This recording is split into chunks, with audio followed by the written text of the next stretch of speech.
বন্ধুরা আজকে দেখো আলু গাঠি কচু দিয়ে চিংড়ি মাছ করছি। এই আলু আর গাঠি কচুটা একটু নুন হলুদ জলে নুনটা অল্প দিয়ে একটু সেদ্ধ করে রাখলাম, মানে ভাপ দেওয়ার মতো দিয়ে, আর সাদা তেল আর সর্ষের তেল মিলিয়ে তার মধ্যে হচ্ছে গোটা গরম মশলা তেজপাতা আর জিরে। চিংড়ি মাছটা অতটা দেবো না, কিন্তু আমার প্রচণ্ড চিংড়ি মাছের অ্যালার্জি, কিন্তু ওই যে লোভে বলে লোভে পাপ পাপে মৃত্যু, আর জেনেও আমরা তাই করি। ওই যে লোভ লাগছে তাই একটু করছি আর তোমাদের সাথে শেয়ারও করছি। যাই হোক, যে গোটা গরম মশলা আর জিরে আর তেজপাতা ফোড়ন দিয়ে তার মধ্যে দিয়ে দিলাম এই পেঁয়াজ আর রসুন, দুটো চারটে রসুনের কোয়া দিয়েছি ওর মধ্যে। এটা কি আধা ভাঙা ভাঙা হবে, মানে পুরো পেস্ট হবে না।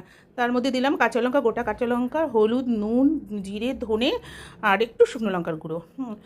পরে আদা রসুন দেবো, তার মধ্যেও একটু দুটো চারটে লঙ্কা দেওয়া আছে। এই দেখো আদা রসুন পেস্টটা দিলাম, দিয়ে এবারটা নাড়িয়ে নাড়িয়ে তেল। আর আমি জল সবসময় গরম জল ব্যবহার করি। এবার দেখো ওটা তেল বেরিয়ে গেলো, তার মধ্যে দিয়ে দিলাম টক দই। অল্প অল্প করে জল দিয়ে আর মানে কষাই। তারপরে তেল বেরিয়ে আবার এই চিংড়ি মাছটা দিয়ে এর মধ্যে এইবারটা একটু গরম মশলা দিলাম, দিয়ে এবার নাড়ি চাড়িয়ে দিয়ে দেবো সেদ্ধ করা গাঠি কচু। এই দেখো অল্প অল্প করে আমি জল দিই, দিয়ে এরমভাবে কষাই।